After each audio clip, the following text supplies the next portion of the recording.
Hey guys, what's up? In this short tutorial video, we're going to break down for you how you can add the CC or BCC address to your emails on Gmail really quickly on your Android phone, for example. So let us get started. Now, adding a CC or BCC to your email is very simple, and it may help you, for example, send your email to several recipients at a time. So let us show you how to do that. Simply launch the Gmail application on your Android and start or compose a new message by tapping on the pencil icon in the bottom right.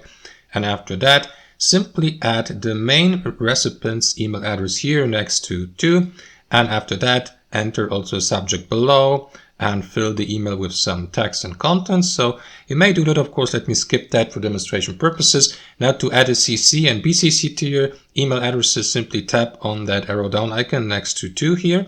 And after that, that is going to expand that menu down below. So here you may, for example, tap on CC and add the email address here, and also BCC to add an email address to BCC as well. And that's basically it, guys. Once you're ready, simply tap on that arrow icon in the top right to send the given message to the recipients. And that's basically it, guys. That's how it works. Thanks for watching and have a fantastic day.